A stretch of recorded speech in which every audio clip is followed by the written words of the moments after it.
अस्सलाम वालेकुम। I am रिमशम इम्तियाज़। उम्मीद है आप सब लोग खैरियत से होंगे।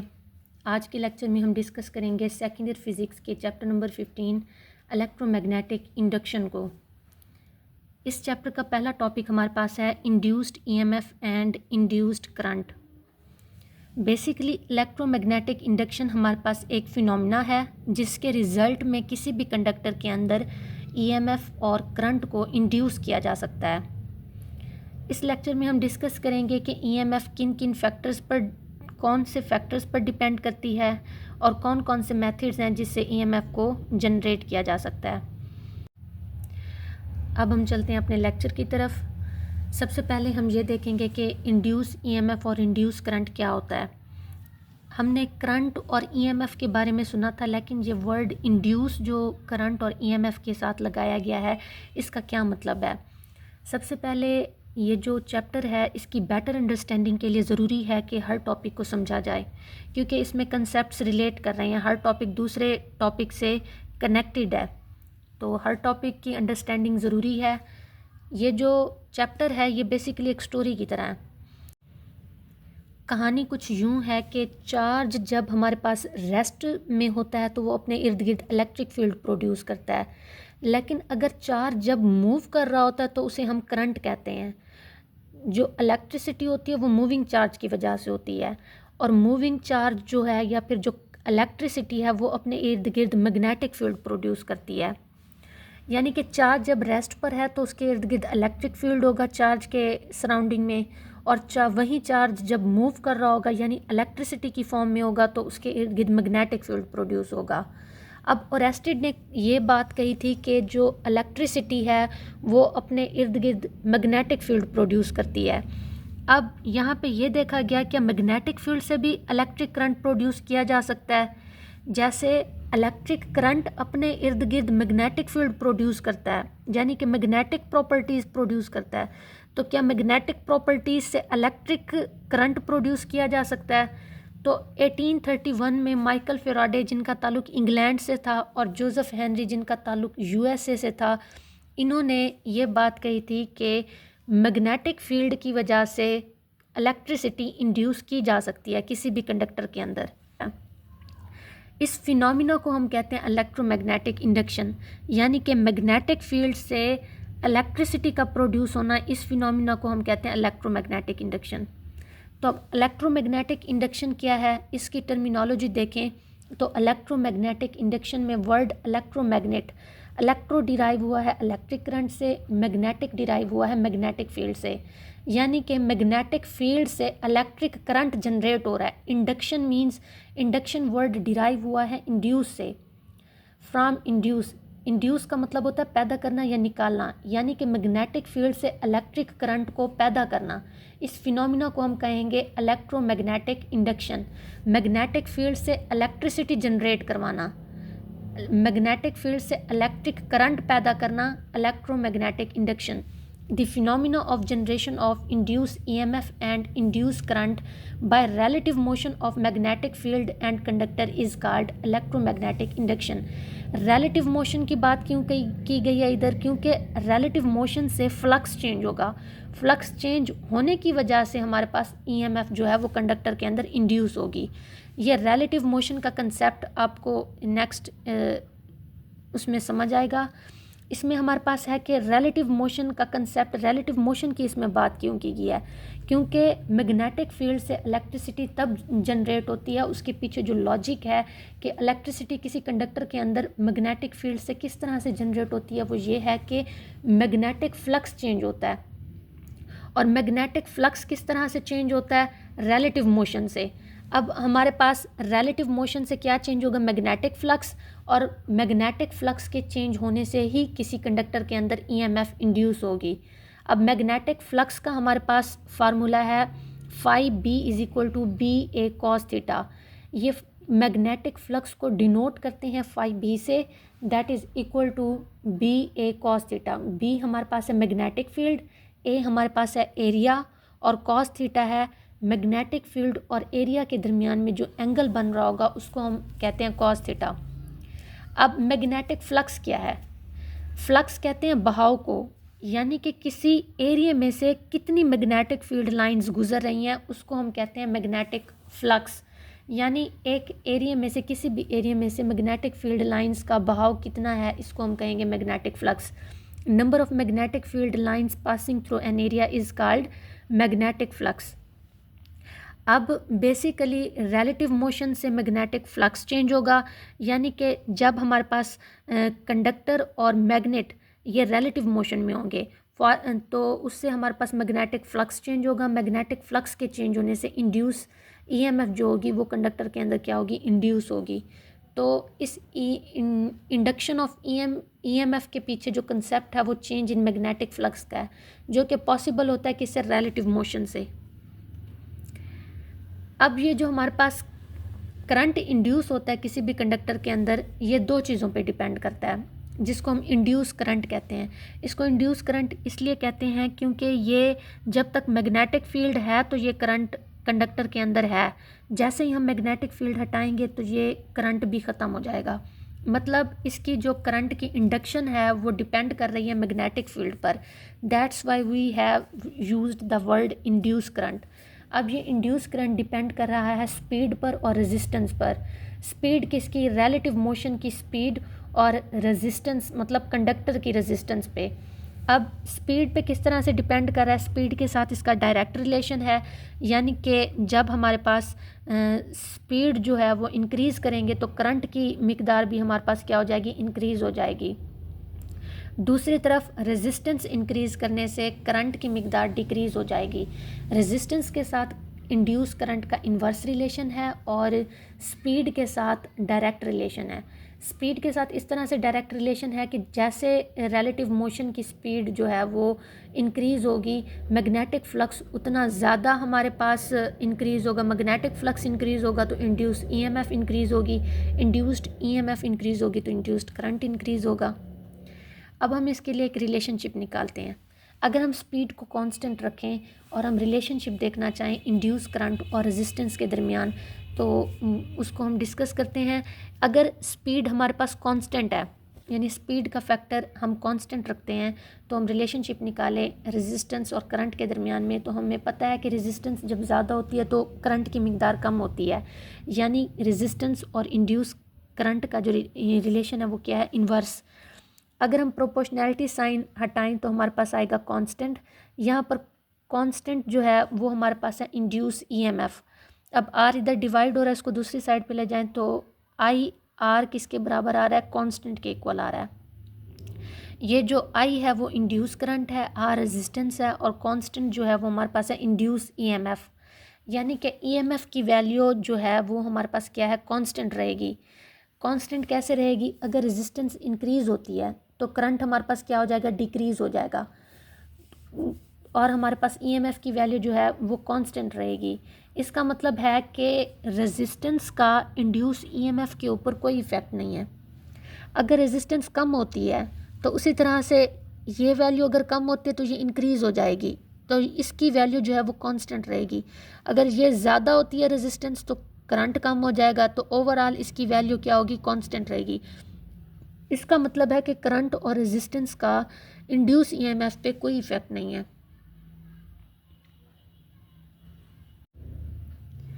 अब हम डिस्कस करेंगे कि कौन कौन से मेथड्स हैं जिससे ईएमएफ को कंडक्टर के अंदर इंड्यूस किया जा सकता है।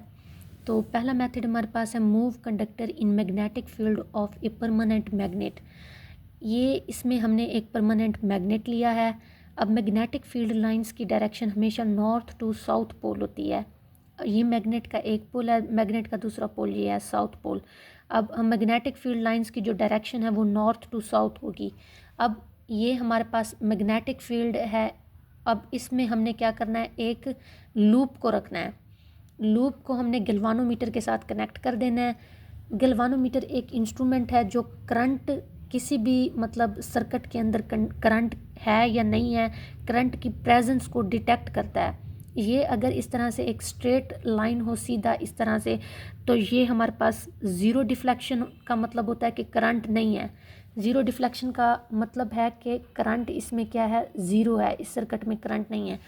जब ये नीडल गैल्वानोमीटर की डिफ्लेक्ट होती है राइट पे या लेफ़्ट पे, तो इसका मतलब है सर्किट के अंदर करंट है। अब इसको हमने क्या किया है, हमने देखा था कि हमने मैग्नेटिक फील्ड से करंट को इंड्यूस करना है कि कंडक्टर के अंदर।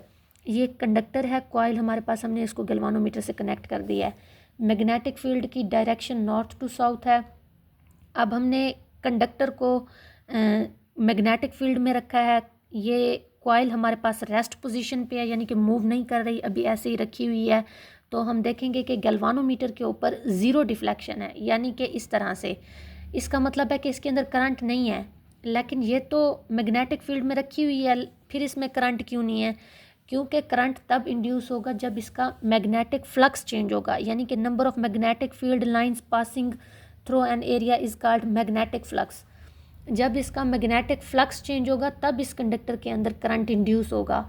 अभी इसका फ्लक्स चेंज नहीं हो रहा क्योंकि इसके अंदर number of magnetic field lines constant हैं, यानी कि जब लूप रेस्ट पर होगी मैग्नेटिक फील्ड के अंदर तो कोई डिफ्लेक्शन नहीं होगी गैल्वानोमीटर के अंदर, यानी कि zero deflection. It means there is no current in the coil. लेकिन जब हम इसी कॉइल को इसी मैग्नेटिक फील्ड में लेफ़्ट टू राइट मूव करवाते हैं, यानी इस साइड पे मूव करवाते हैं, तो इस कॉइल में से गुजरने वाली मैग्नेटिक फील्ड लाइंस की तादाद कम ज़्यादा होगी। यानी कि जब हम इस साइड पे करवाएंगे तो इसमें से मैग्नेटिक फील्ड लाइंस की तादाद जो है वो चेंज होगी मूवमेंट से। अब हमें पता है कि हमारे पास जो मैग्नेटिक फ्लक्स है phi B is equal to, इसका फार्मूला क्या है, बी ए कॉस थीटा। यानी कि फ्लक्स को हम चेंज कर सकते हैं मैग्नेटिक फील्ड को चेंज करके, एरिया को चेंज करके और एंगल को चेंज करके। तो इस मेथड में हमने क्या चेंज करना है, बी मैग्नेटिक फील्ड, यानी जब हम इसको इस साइड पे मूव करेंगे तो इसमें से क्या चेंज होगा, मैग्नेटिक फील्ड चेंज होगा। मैग्नेटिक फील्ड चेंज होने की वजह से इसमें जो ईएमएफ है वो क्या हो जाएगी, इंड्यूस हो जाएगी। ईएमएफ इंड्यूस होने की वजह से इसमें इंड्यूस करंट होगा। इंड्यूस करंट की वजह से ये जो गैल्वानोमीटर है ये डिफ्लेक्शन शो करेगा, यानी कि इसकी नीडल स्ट्रेट नहीं रहेगी, ये डिफ्लेक्ट कर जाएगी किसी साइड पे। तो इसका मतलब क्या है कि इसमें करंट आ चुका है, इस कॉइल के अंदर करंट जो है वो इंड्यूस हो चुका है।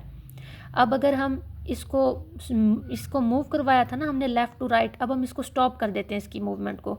हाँ, फिर हम क्या देखते हैं कि गैल्वानोमीटर के अंदर जो नीडल है वो दोबारा से ज़ीरो डिफ्लेक्शन पे आ गई है, यानी कि इस तरह से स्ट्रेट हो गई है दोबारा। इसका मतलब है कि जब हम इसको मैग्नेटिक फील्ड में मूव करवाते रहेंगे इसमें करंट रहेगा, जैसे ही हम इसको स्टॉप कर देंगे तो इसमें करंट नहीं रहेगा। इसका मतलब है कि ये जो करंट इंड्यूस होता है किसी भी कंडक्टर के अंदर, ये मैग्नेटिक फ्लक्स के चेंज होने की वजह से होता है। और मैग्नेटिक फ्लक्स चेंज होता है रिलेटिव मोशन की वजह से, यानी या तो कंडक्टर मूव कर रहा हो मैग्नेटिक फील्ड में, अगर कंडक्टर कांस्टेंट है तो मैग्नेट मूव कर रहा हो कॉइल की तरफ।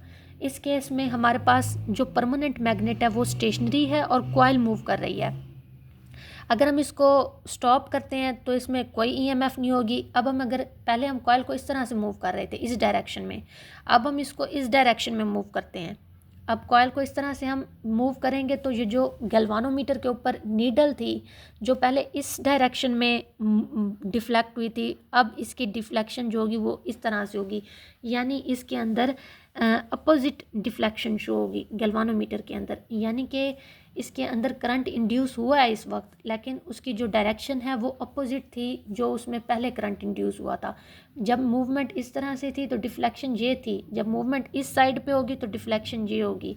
इसका मतलब है कि मैग्नेटिक फ्लक्स को हम किसी मेथड से अगर चेंज करें तो हमारे पास क्या ईएमएफ या फिर करंट जो है वो कंडक्टर के अंदर इंड्यूस किया जा सकता है। अब हम सेकंड मेथड देखते हैं। सेकंड मेथड ये है कि पहले केस में हमने क्या किया है, मैग्नेट को स्टेशनरी रखा है और कॉइल को मूव करवाया है। अब इस केस में हमने कॉइल को स्टेशनरी रखना है और मैग्नेट को मूव करवाना है, क्योंकि कंसेप्ट यही था ना कि हमने मैग्नेटिक फ्लक्स को चेंज करना है। इसमें से जो भी मेथड देखें, यानी कि ईएमएफ को जनरेट करवाने का या फिर करंट को इंड्यूस करने का किसी भी कंडक्टर के अंदर, तो उन सब के अंदर रीज़न यही आएगी कि इन सब के अंदर मैग्नेटिक फ्लक्स चेंज हुआ है।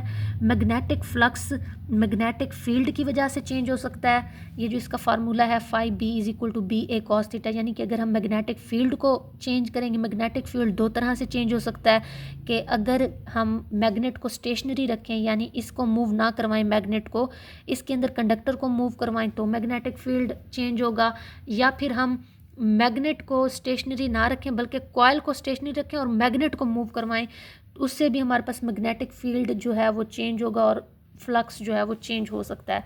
दूसरा ये कि एरिया को चेंज करने से भी हमारे पास मैग्नेटिक फ्लक्स चेंज होगा, और मैग्नेटिक फ्लक्स जो है वो हमारे पास थीटा जो है, एंगल जो है मैग्नेटिक फील्ड और एरिया के दरमियान में, उसको चेंज करने से भी हमारे पास मैग्नेटिक फ्लक्स चेंज होगा। अब ये जो मेथड है जिसके अंदर कॉइल को स्टेशनरी रखा गया, यानी कॉइल को हमने मूव नहीं करवाना, हमने क्या करना है, मैग्नेट को मूव करवाना है। अब इधर हमारे पास मैग्नेट जो है वो स्टेशनरी है दोनों सिचुएशंस में। इसमें मैग्नेट जो है हमारे पास, मैग्नेट जो है पहली सिचुएशन में हमारे पास क्या है, स्टेशनरी है, ये स्टेशनरी है, इसमें मैग्नेट मूव कर रहा है कॉइल की तरफ। अब इसमें ये हमारे पास कॉइल है, कॉइल को हमने सिंपल गैल्वानोमीटर से कनेक्ट कर दिया है। अब ये हमारे पास मैग्नेट स्टेशनरी है, इससे मैग्नेटिक फील्ड लाइंस पास हो रही हैं, यानी कि फाई बी हमारे पास क्या है, ज़ीरो है। इसमें से फ्लक्स चेंज नहीं हो रहा ना, यानी कि जितनी एक दो लाइन गुजर रही है कॉइल में से बस वहीं गुजर रही है। फ्लक्स तो ये है कि उसमें से नंबर ऑफ़ लाइंस जो है मैग्नेटिक फील्ड की वो चेंज हो तो उसमें ईएमएफ इंड्यूस होगी। तो इसमें फाई बी हमारे पास क्या है, ज़ीरो है, तो ऑफ कोर्स इसमें ईएमएफ भी हमारे पास ज़ीरो होगी, इंड्यूस्ड करंट भी हमारे पास ज़ीरो होगा, और जो गैल्वानोमीटर है वो ज़ीरो डिफ्लेक्शन देगा। अब दूसरी सिचुएशन देखें, कॉइल उसी जगह पे रखी हुई है, कॉइल की जो पोजीशन है हमारे पास वो सेम है, लेकिन हमारे पास क्या है, ये कॉइल देखें, कॉइल हमारे पास जो है वो एक ही जगह पे रखी हुई है, लेकिन ये जो मैग्नेट है इसको आगे ले आए, यानी कि मैग्नेट को आगे की तरफ मूव करवाया है, तो ये जो number of magnetic field lines हैं वो चेंज हुई हैं, यानी कि मैग्नेट को इस तरह से मूव करवाया है तो number of magnetic field lines change होंगी, यानी कि मैग्नेटिक फ्लक्स ज़ीरो नहीं होगा, जिसकी वजह से ईएमएफ इंड्यूस हो जाएगी कॉइल के अंदर, और ईएमएफ इंड्यूस होने की वजह से करंट इंड्यूस होगा। करंट इंड्यूस होगा तो ये गैल्वानोमीटर पर डिफ्लेक्शन शो होगी। डिफ्लेक्शन का मतलब है कि इसकी इस सर्किट के अंदर अब करंट जो है वो मौजूद है। पहली जो सिचुएशन थी उसमें हमने कॉइल को मूव करवाया था मैग्नेटिक फील्ड में, दूसरी सिचुएशन में हमने कॉइल को अपनी जगह पे रखा है और मैग्नेट को हमने मूव करवाया है। अब नेक्स्ट हमारे पास मेथड है by changing area of coil, यानी कि फर्स्ट टू जो मेथड थे उसके अंदर हमने मैग्नेटिक फील्ड को चेंज किया था, मकसद हमारा ये है कि हमने मैग्नेटिक फ्लक्स को चेंज करना है। तो मैग्नेटिक फ्लक्स के फार्मूले के अंदर आता है बी ए कॉस थीटा। तो पहले दो जो मेथड थे उसके अंदर हमने बी यानी कि मैग्नेटिक फील्ड को चेंज करके ईएमएफ को इंड्यूस करवाया। अब इस मेथड के अंदर हम एरिया को चेंज करके मैग्नेटिक फ्लक्स को चेंज करेंगे। तो एरिया किस तरह से चेंज करना है, ये हमारे पास एक कॉइल है, ये जो क्रॉस के निशान हैं ये मैग्नेटिक फील्ड को रिप्रेजेंट कर रहे हैं, they are denoting magnetic field inside the paper या फिर इनसाइड द पेज, ये इनसाइड डायरेक्शन में मैग्नेटिक फील्ड को रिप्रेजेंट कर रहे हैं। अब यहाँ पे ये हमने कॉइल के साथ गैल्वानोमीटर कनेक्ट कर दिया है। गैल्वानोमीटर अगेन हमें करंट की किसी भी सर्किट के अंदर प्रेजेंस को शो करवाता है गैल्वानोमीटर। अब ये हमारे पास जो है कॉइल, यहाँ पे हमारे पास ज़ीरो डिफ्लेक्शन शो हो रही है, क्योंकि फ्लक्स चेंज नहीं हो रहा, ये मैग्नेटिक फील्ड लाइंस जितनी पास हो रही हैं वो कांस्टेंट हैं। हमारे पास फ्लक्स चेंज करने के लिए मैग्नेटिक फील्ड लाइंस की तादाद जो है वो कम ज़्यादा होनी चाहिए, यानी कि जब मैग्नेटिक फील्ड लाइंस जो हैं वो उनकी तादाद चेंज होगी तो मैग्नेटिक फ्लक्स चेंज होगा। मैग्नेटिक फ्लक्स चेंज होने की वजह से ईएमएफ जो है वो किसी भी कंडक्टर के अंदर इंड्यूस होगी। इस केस में हमारे पास ये जो एरिया है ये हमारे पास चेंज नहीं हो रहा, तो no change in magnetic flux, no EMF, no current. हमने यही रीज़न एग्ज़ाम में एक्सप्लेन करके लिखनी है कि हमारे पास इसमें एरिया कांस्टेंट है तो फ्लक्स चेंज नहीं हो रहा, फ्लक्स चेंज नहीं हो रहा जिसकी वजह से ईएमएफ इंड्यूस नहीं होगी, ईएमएफ इंड्यूस नहीं होगी तो करंट इंड्यूस नहीं होगा। अब दूसरी सिचुएशन ये है कि हम क्या कर रहे हैं, इसको स्ट्रेच कर रहे हैं, यानी कॉइल को हमने इस तरह से स्ट्रेच करना है, खींचना है दोनों साइडों से। जब हम इसको स्ट्रेच करेंगे तो इसका जो एरिया है वो चेंज होगा। एरिया चेंज होने की वजह से ये जो हमारे पास गैल्वानोमीटर है ये डिफ्लेक्शन शो करेगी। ये जो हमारे पास फार्मूला है मैग्नेटिक फ्लक्स का, φB = BA cos थीटा, ये हमें बता रहा है कि फ्लक्स जो है वो 3 चीज़ों पे डिपेंड कर रहा है, मैग्नेटिक फील्ड, एरिया और angle between magnetic field and area. अब मैग्नेटिक फील्ड की जो 2 सिचुएशंस बनती थी वो हमने पहले 2 मेथड्स में डिस्कस कर लिया। अब इस मेथड में हमने एरिया को चेंज करके φB को चेंज किया, यानी मैग्नेटिक फ्लक्स को चेंज किया। मैग्नेटिक फ्लक्स चेंज होगा तो हमारे पास EMF कंडक्टर के अंदर इंड्यूस होगी। जब हमने कॉइल को दोनों सिरों से स्ट्रेच किया तो इसके अंदर EMF जो है वो इंड्यूस हो जाएगी। EMF इंड्यूस होने की वजह से करंट इंड्यूस हो जाएगा इस कॉइल के अंदर। ये करंट की डायरेक्शन को शो कर रहा है। करंट जब इंड्यूस होगा तो ये गैल्वानोमीटर जो है ये डिफ्लेक्शन शो करेगा। तो ये हम डायग्राम बनाएंगे एग्जाम में और उसकी ये रीज़न लिखेंगे कि by changing area magnetic flux changes by changing area. इसके बाद क्या होगा कि मैग्नेटिक फ्लक्स चेंज होने से क्या होगा, EMF इंड्यूस हो जाएगी। EMF इंड्यूस होने से करंट इंड्यूस हो जाएगा। तो इस तरह से हम एरिया को भी चेंज करके करंट जो है वो इंड्यूस करवा सकते हैं कंडक्टर के अंदर। नेक्स्ट हमारे पास है by changing angle theta of rotation. अब हमने पहले 2 फैक्टर्स को डिस्कस कर लिया। अब ये जो तीसरा फैक्टर है, बेसिकली हमारा मकसद है अगेन मैग्नेटिक फ्लक्स को चेंज करना, और मैग्नेटिक फ्लक्स इन 3 चीज़ों पे डिपेंड कर रहा है, मैग्नेटिक फील्ड, एरिया और एंगल। अब इन तीनों को चेंज करके हम मैग्नेटिक फ्लक्स चेंज कर सकते हैं। मैग्नेटिक फ्लक्स चेंज होगा तो फिर EMF इंड्यूस होगी, EMF इंड्यूस होगी तो फिर करंट इंड्यूस होगा। अब अगेन ये जो क्रॉस के निशान है ये हमारे पास मैग्नेटिक फील्ड को रिप्रेजेंट कर रहे हैं। मैग्नेटिक फील्ड को B से डिनोट किया जाता है, और क्रॉस का निशान हो तो इसका मतलब है कि मैग्नेटिक फील्ड की डायरेक्शन इनसाइड द पेपर है, यानी कि इनटू द पेपर है। मैग्नेटिक फील्ड लाइंस यानी इस तरह से पास हो रही हैं। मैग्नेटिक फील्ड लाइंस की डायरेक्शन इस तरह से है, ठीक है, इस तरह से है। लेकिन अगर ये डॉट होती तो मैग्नेटिक फील्ड लाइंस की डायरेक्शन आउटसाइड होती, इस तरह से होती। तो क्रॉस जो है वो इनसाइड द पेपर है। अब हमने क्या करना है, कॉइल को रोटेट करवाना है। जब हम रोटेट करेंगे तो एरिया और मैग्नेटिक फील्ड के दरमियान में एंगल चेंज होगा। एंगल चेंज होने की वजह से फ्लक्स चेंज होगा। लाइक ये हमारे पास कॉइल है। अब हमने कॉइल को क्या करना है, इस तरह से रोटेट करवाना है। अब ये देखें, ये अब मैग्नेटिक फील्ड ज़्यादा लाइंस इसमें से पास होंगी, इसी तरह से हम इसको रोटेट करवाएंगे कॉइल को। कॉइल को जब इस तरह से रोटेट करेंगे इस डायरेक्शन में कम मैग्नेटिक फील्ड लाइंस पास होंगी, लेकिन फ्लक्स तो चेंज हो रहा है ना, कि मैग्नेटिक फील्ड की लाइंस जो हैं वो तो चेंज हो रही हैं, उनका नंबर। अब इस तरह से ज़्यादा मैग्नेटिक फील्ड लाइंस इसमें से पास होंगी, इस तरह से कम मैग्नेटिक फील्ड लाइंस पास होंगी। इस तरह से हमने क्या करना है, रोटेट करवाना है कॉइल को। इस तरह रोटेट करवाने से मुसलसल हमारे पास जो मैग्नेटिक फील्ड लाइंस हैं वो चेंज होंगी। मैग्नेटिक फील्ड लाइंस चेंज होने से हमारे पास फ्लक्स चेंज होगा। फ्लक्स चेंज होने की वजह से EMF इंड्यूस हो जाएगी इसमें, और गैल्वानोमीटर जो है वो डिफ्लेक्शन शो करेगा और इसमें से करंट फ्लो करेगा। ये करंट तब तक फ्लो करेगा जब तक हम उसको रोटेट करवाते रहेंगे। जैसे हम रोटेट करवाना बंद करेंगे तो करंट जो है वो भी हमारे पास क्या है, ख़त्म हो जाएगा और गैल्वानोमीटर 0 डिफ्लेक्शन शो करेगा। इसका मतलब है कि मैग्नेटिक फील्ड पे डिपेंड कर रहा है, एरिया पे डिपेंड कर रहा है, और हमारे पास एंगल ऑफ रोटेशन पे भी डिपेंड कर रहा है मैग्नेटिक फ्लक्स। अब नेक्स्ट हमारे पास है changing magnetic field strength in an electromagnet through coil. अब ये जो है ये थोड़ा टेक्निकल है। इसमें हम ये देखेंगे पहले कि इलेक्ट्रोमैग्नेट क्या होता है, और इलेक्ट्रोमैग्नेट जो है इसके जो मैग्नेटिक फील्ड की स्ट्रेंथ है वो डिपेंड कर रही है करंट पे। इलेक्ट्रोमैग्नेट बेसिकली एक टेम्परेरी मैग्नेट होता है, यानी कि ये एक्चुअल में मैग्नेट नहीं होता, ये हमारे पास एक टेम्परेरी मैग्नेट होता है और इसको बनाया जाता है इलेक्ट्रिसिटी से। लाइक ये हमारे पास एक कंडक्टर है, ये हमारे पास कंडक्टर है, ये यहाँ पर वायर इसके ऊपर वो हुई पड़ी है, रैप हुई पड़ी है। अब इस वायर में से करंट फ्लो कर रहा है। इस करंट फ्लो करने की वजह से इस कंडक्टर के अंदर, जिस कंडक्टर के ऊपर ये रैप हुई पड़ी है, अब हमें पता है कि करंट की वजह से मैग्नेटिक फील्ड प्रोड्यूस होता है। अब इस वायर में से जो है वो इलेक्ट्रिसिटी प्रोड्यूस हो रही है, इलेक्ट्रिसिटी गुजर रही है। अब इस इलेक्ट्रिसिटी की वजह से हमने पढ़ा है कि मैग्नेटिक फील्ड प्रोड्यूस होता है। अब ये जो इलेक्ट्रिसिटी इस वायर में से गुजर रही है, ये अपने इर्द गिर्द मैग्नेटिक फील्ड प्रोड्यूस करेगी।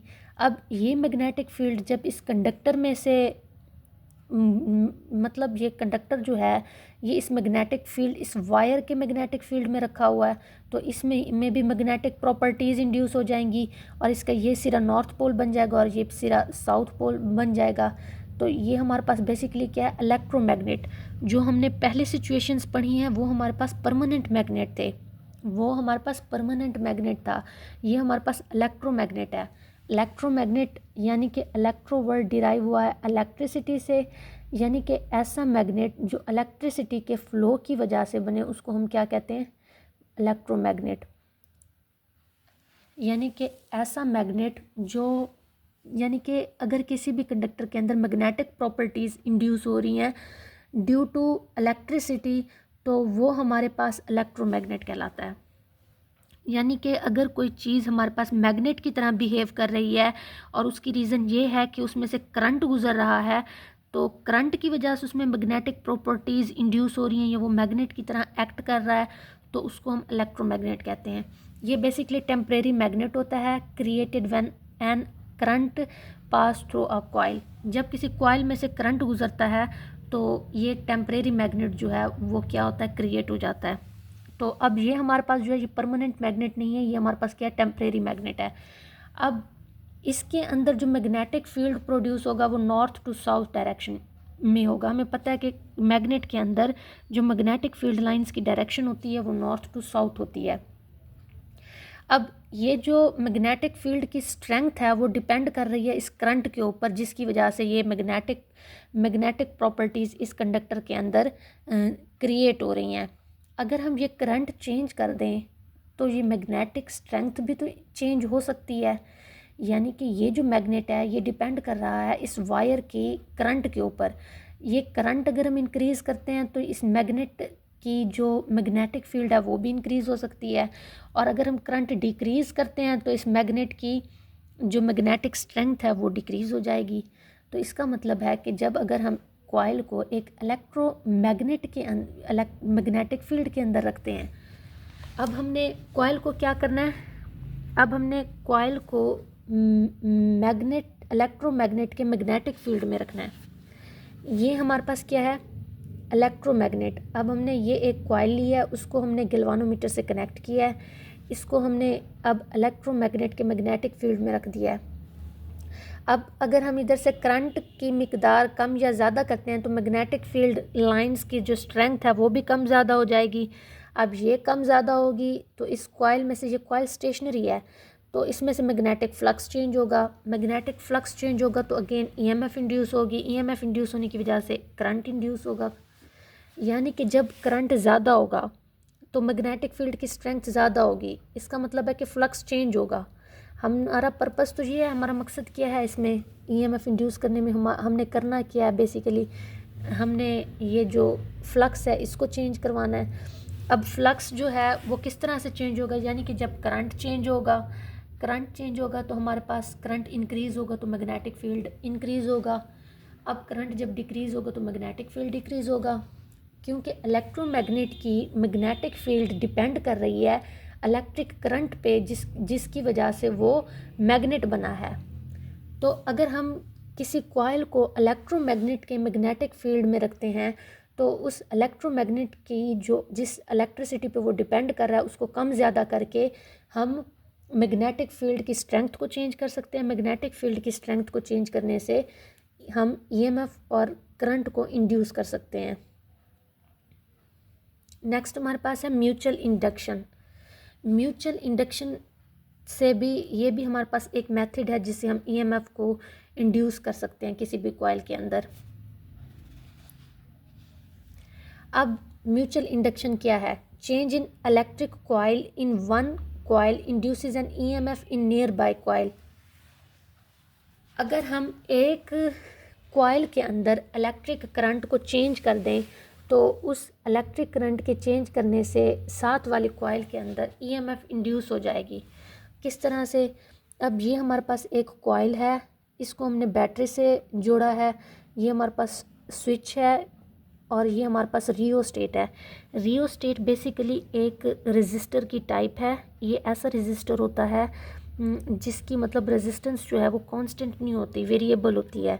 यानी ऐसा रेजिस्टर जिसकी रेजिस्टेंस कांस्टेंट ना हो, चेंज होती रहे, उसको हम वेरिएबल रेजिस्टर या रियोस्टेट कहते हैं। इसका काम क्या होता है? करंट की मिकदार को कंट्रोल करना। बस रियोस्टेट का आपने इतना माइंड में रखना है कि रियोस्टेट हमारे पास एक वेरिएबल रेजिस्टर होता है और इसका काम है करंट की मिकदार को कंट्रोल करना। अब हमने क्या करना है, 2 कॉइल्स लेनी है, उसमें से एक कॉइल को बैटरी के साथ जोड़ना है और रियोस्टेट के साथ जोड़ना है, जबकि दूसरी कॉइल जो है उसको सिर्फ और सिर्फ गैल्वानोमीटर के साथ कनेक्ट करना और उसका कुछ नहीं करना। अब ये जो कॉइल है इसको हम नाम दे देते हैं कॉइल पी का, इसको हम नाम दे देते हैं कॉइल एस का। अब हमने क्या करना है, ये जो हमारे पास ये जो टर्मिनल है ये मूवेबल है, यानी कि रियोस्टेट का मतलब भी यही है कि इसकी जो रेजिस्टेंस होगी वो हमारे पास कांस्टेंट नहीं होगी। वो किस तरह से कांस्टेंट नहीं होगी, यानी कि ये जो टर्मिनल है ये मूवेबल है। अब हम इसको यहाँ पर रखें तो इसकी रेजिस्टेंस ज़्यादा हो गई है। इधर से हम अगर स्विच बंद कर देते हैं तो ये सर्किट कंप्लीट हो जाएगा और ये बैटरी से कनेक्टेड है तो इसमें करंट भी फ्लो करेगा। करंट फ्लो करेगा तो इसमें मैग्नेटिक फील्ड भी प्रोड्यूस होगा। अब अगर हम इस टर्मिनल को इधर रखते हैं तो इसकी रेजिस्टेंस ज़्यादा है, इस केस में जो करंट होगा वो कम होगा और मैग्नेटिक फील्ड भी कम प्रोड्यूस होगा। लेकिन अगर हम इसको मूव करवा के यहाँ पे कनेक्ट कर दें, क्योंकि ये मूवेबल है, इसकी रेजिस्टेंस जो है वो कांस्टेंट नहीं है, अगर हम इसको यहाँ पे कनेक्ट करवाते हैं तो इसकी रेजिस्टेंस कम हो जाएगी। रेजिस्टेंस कम होगी तो करंट इंक्रीज़ हो जाएगा, करंट इंक्रीज़ होगा तो मैग्नेटिक फील्ड इंक्रीज़ होगा।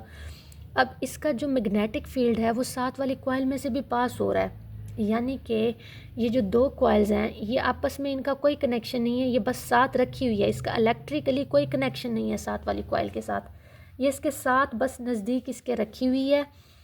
अब जब हम स्विच बंद करते हैं तो इसमें से करंट प्रोड्यूस होता है, करंट प्रोड्यूस होने की वजह से इसके अंदर मैग्नेटिक फील्ड प्रोड्यूस होता है। मैग्नेटिक फील्ड जो है वो साथ वाली कॉइल में एंटर होता है। अब अगर हम रियोस्टेट से रेजिस्टेंस की मिकदार कम ज़्यादा करते हैं तो रेजिस्टेंस की मिकदार कम ज़्यादा करने से इस कॉइल के अंदर करंट की मिकदार कम ज़्यादा होगी। करंट की मिकदार कम ज़्यादा होगी तो इसके अंदर मैग्नेटिक फील्ड की स्ट्रेंथ भी चेंज होगी। मैग्नेटिक फील्ड की स्ट्रेंथ चेंज होने से साथ वाले जो हमारे पास कॉइल रखी हुई है उसके ऊपर भी इफ़ेक्ट आएगा। जब मैग्नेटिक फील्ड इसमें से चेंज होगा इसका मतलब है कि फ्लक्स चेंज हुआ है इस कॉइल में से, और हमें पता है कि फ्लक्स जब चेंज होता है तो ईएमएफ इंड्यूस होती है और ये जो गैल्वानोमीटर है ये फिर डिफ्लेक्शन शो करेगा। ईएमएफ की वजह से इस कॉइल में करंट प्रोड्यूस हो जाएगा और ये गैल्वानोमीटर डिफ्लेक्शन शो करेगा। तो इस तरह से म्यूचुअल इंडक्शन से भी हम क्या कर सकते हैं, ईएमएफ को इंड्यूस करवा सकते हैं। म्यूचुअल इंडक्शन इसको इस तरह से कहा गया है कि एक कॉइल के अंदर करंट फ्लो करने की वजह से उसके अंदर म्यूचुअल इंडक्शन हुई है, यानी साथ वाली कॉइल के अंदर इंडक्शन हो गई है ईएमएफ की, तो इसको हम क्या कहेंगे, म्यूचुअल इंडक्शन। यानी कि एक कॉइल के अंदर हमने करंट को चेंज करके साथ वाली कॉइल के अंदर करंट इंड्यूस करवा दिया है, तो इसको हम क्या कहेंगे, म्यूचुअल इंडक्शन। इंडक्शन का मतलब होता है पैदा करना, इंड्यूस करना।